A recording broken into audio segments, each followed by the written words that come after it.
કચ્છભરમાં આજે ગુરુ નાનક દેવની 547મી જન્મ જયંતિની હર્ષોલ્લાસભેર ઉજવણી કરાઈ રહી છે। શીખ સમાજના ધર્મગુરુ નાનક દેવનો જન્મ 15મી એપ્રિલ 1469માં પાકિસ્તાનમાં થયો હતો। જો કે તેમની જન્મ જયંતિ વિક્રમ સંવત અનુસાર કાર્તિક પૂર્ણિમાએ ઉજવાય છે। નાનકની જન્મ જયંતિ નિમિત્તે ભુજ ગાંધીધામના ગુરુદ્વારાઓમાં વિવિધ ધાર્મિક કાર્યક્રમોનું આયોજન કરાયું હતું। વહેલી સવારે પ્રભાત ફેરી યોજવામાં આવી હતી તો ગુરુદ્વારામાં સળંગ 48 કલાક સુધી ગુરુ ગ્રંથ સાહેબના અખંડ પાઠ કરવામાં આવ્યા હતા। શીખ સમાજે 5 પવિત્ર ચિહ્નો અને નિશાન સાહેબની પવિત્ર ધર્મધજા સાથે શોભાયાત્રા પણ કાઢી હતી। આ પ્રસંગે વિવિધ ગુરુદ્વારાઓમાં લંગરનું આયોજન કરાયું હતું। ભુજના નૂતન સ્વામિનારાયણ મંદિરે કાર્તિકી પૂનમ દેવ દિવાળીના શુભ અવસરે તુલસી વિવાહનો પ્રસંગ ઉજવાયો હતો। સવારે મંડપારોપણ સહિતની વિધિ બાદ બપોરે ઠાકોરજીનો વરઘોડો શહેરના મુખ્ય માર્ગો પરથી પસાર થયો હતો।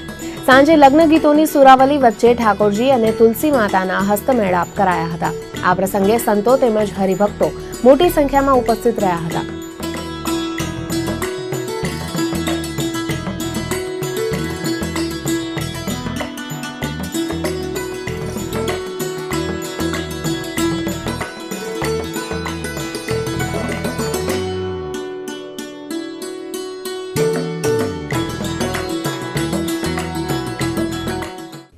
તો કાર્તિકી પૂનમના પાવન અવસરે માતાના મઢ, નારાયણ સરોવર, ધ્રબુડી સહિતના તીર્થધામોમાં ભાવિક ભક્તો મોટી સંખ્યામાં ઉમટ્યા હતા। દેવ દિવાળીનો આ પાવન પર્વ હોય પિતૃ તર્પણ કરવા માટે લોકો મોટી સંખ્યામાં નારાયણ સરોવર અને ધ્રબુડી ખાતે આવ્યા હતા। અને હવે એક નજર ન્યૂઝ અપડેટ્સ પર।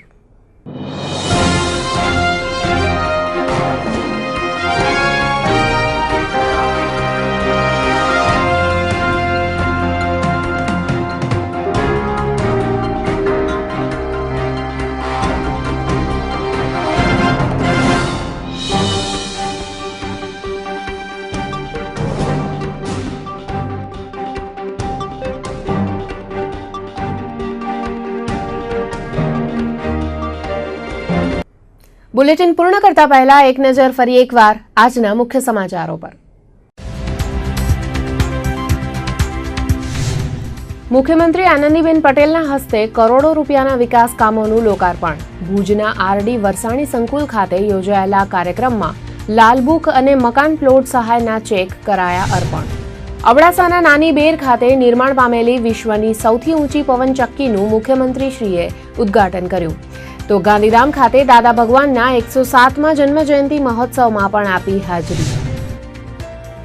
ભુજની નામાંકિત દીપક ચાની પેઢીમાંથી 75 લાખનું ડિસ્ક્લોઝર। 2 દિવસના સર્વે બાદ બેનામી વ્યવહારો આવ્યા સામે। ભુજના સ્વામિનારાયણ મંદિરે ઉજવાયો તુલસી વિવાહ મહોત્સવ। ઠાકોરજીના વરઘોડાએ જમાવ્યું આકર્ષણ। સંતો હરિભક્તો મોટી સંખ્યામાં ઉમટ્યા। પિતૃતર્પણ માટે કાર્તિકી પૂનમે તીર્થધામોમાં ઉમટ્યા ભક્તો। અને કચ્છભરમાં ઉજવાઈ ગુરુ નાનક જયંતિ। શીખ સમાજમાં હર્ષોલ્લાસ, ઠેર ઠેર શોભાયાત્રા અને લંગરનું કરાયું આયોજન। તો આ હતા આજના કચ્છ ઉદય ટીવી સમાચાર। ઉપસ્થિત થઈશું નવા સમાચારો સાથે આવતીકાલે। નમસ્કાર।